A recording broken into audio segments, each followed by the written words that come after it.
Hey, it's Adam here, and you're watching The Culture Hack, where we're talking about how to create engaged workspaces that unlock the potential of your teams and drive your business forward in ways you've never seen. So stay tuned. Okay, welcome everyone to another episode of The Culture Hack. Today we have Kai Hochhausen, who is the Director of Marketing for SERVPRO Calgary. Welcome, Kai. Thanks for coming on the show. Yeah, hey, thanks, Adam. Great to be here. Yeah, I'm super excited because I've actually went down and did a tour of SERVPRO Calgary and got to see behind the scenes, and it's pretty amazing what your team does down there. So why don't you tell us a little bit about SERVPRO just to start us off? Yeah, we're a full service restoration company, Yeah. and we're located here in Calgary. We also have an operation in Edmonton as well. So I handle the marketing and business development for primarily Calgary and area, but all over Alberta as well. So it's a cool little family-run business. And we focus on, and of course, restoration. Restoration to a lot of people means a lot of different things. So we focus, of course, on fire and flood mitigation.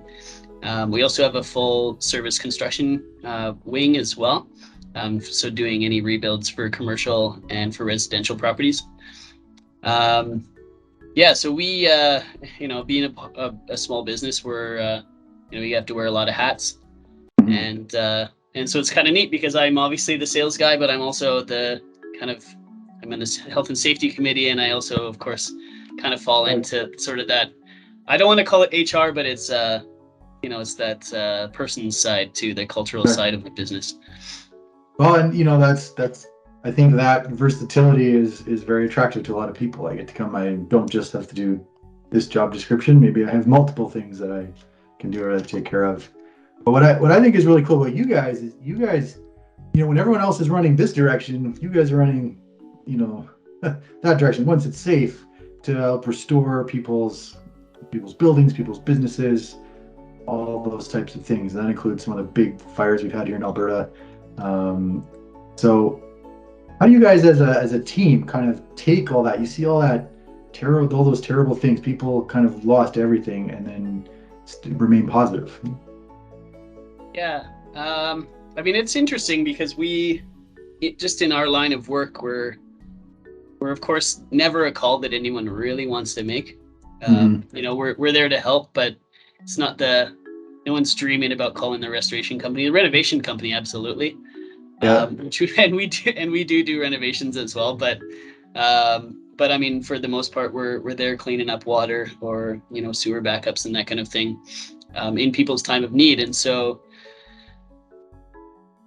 I know personally, I get a lot of satisfaction out of seeing our guys coming back, and they're like, "Oh, we just helped this family do this thing, and here we are storing their contents here," or whatever that case might be. But ultimately, it's about finding joy, I guess, from helping people in their kind of more desperate times. Right. Which is, I think, the really cool part for our crews is to actually make a notable difference in people's lives. Right. And hopefully, hopefully that transaction's pretty quick.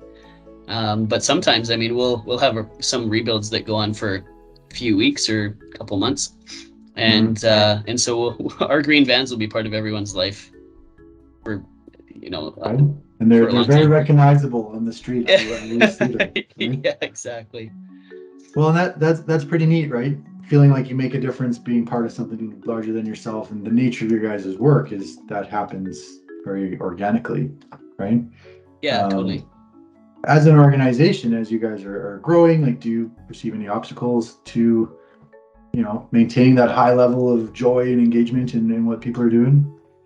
Yeah, our probably biggest obstacle is kind of the ebbs and flows of the business. A lot of our work in the winter is based on weather events. That's true in the summer as well. And so from time to time, you can have a week that our crews are working 80 hours, and then the next week they're working not 80 hours, maybe not even 40. And so, yeah, so our crews are awesome. And they learn kind of to kind of find that balance for themselves when, maybe there isn't always 40 hours of work per week. But then it kind of makes up for it later on. right? And if you wait long enough, then good things come to those who wait, I suppose. But Gotcha. yeah, so I guess one of the biggest obstacles is that kind of workflow. But the other one is just it's not a really glamorous business. It's a necessary business. And and by the number of competitors we have in town, it's pretty easy to tell that there's a lot of work to be done. Right. But I think that's probably the other unpredictability. Is just that we kind of go with the flow, literally. Yeah. Okay. So you gotta have flow. You gotta be flexible. Like your personality. If you're gonna work at SERVPRO, you gotta be someone that's okay with that unpredictability, that can work the long hours and then have a more relaxing week the next week. Right? Yeah, exactly. I came into the shop today and there's one guy building some shelves and one guy's cleaning out something, like kneeling down on the floor repairing some machinery, and a couple other guys doing some paperwork at the table, and everyone's happy, and everyone else is out in the field doing good things for the people. So yeah, it's pretty rewarding from that perspective. Cool. Well, there must be a huge opportunity there if you do have downtime, right? And those idle hands, like, put them to work, like repair that, fix that. Totally. Look at this, right? Build a new tool.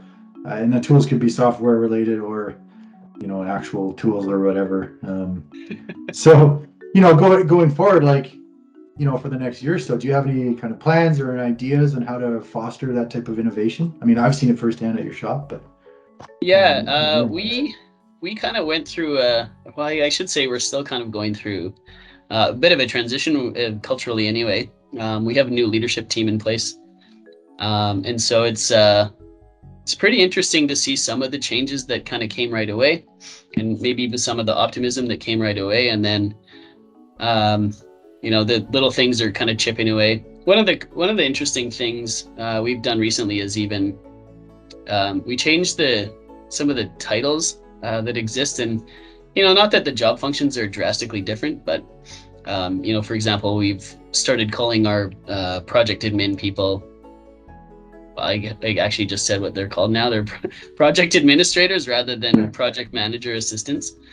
And so, it just, even from a recruiting standpoint and from even, we're all playing on the same level. So, I mean, everyone has different job functions in the building, but just the way that we think about our roles, I think has changed a little bit, and it's trending in the right direction.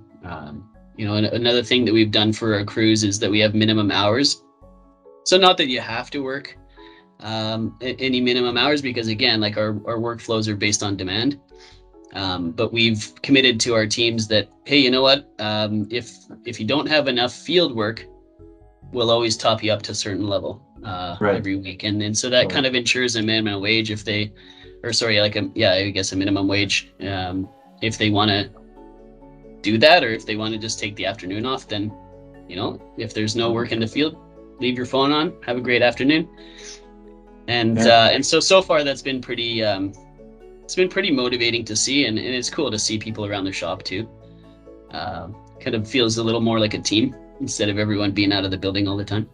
No, that's fantastic. I mean, you guys always have everyone else's back in an emergency or a flood or fire or whatever, so it probably feels really great to know that SERVPRO has, your back or my back. Yeah, right? Totally. No, I think maybe I'll use that in a marketing campaign. Well, there you go. Right, you heard it here first. How's your back? I like it. Well, it seems like a pretty cool high note to leave off on. I think you had some really kind of neat ideas on how you guys foster that team environment, especially when you guys deal with some really heavy stuff, right? You guys get your hands dirty, that's for sure. So thanks so much for coming on and sharing with us, Kai. I really appreciate it. Yeah, you bet. Thanks again. Anytime. Hey, thanks for watching The Culture Hack. If you want to chat culture and engagement, give us a call and come on the show.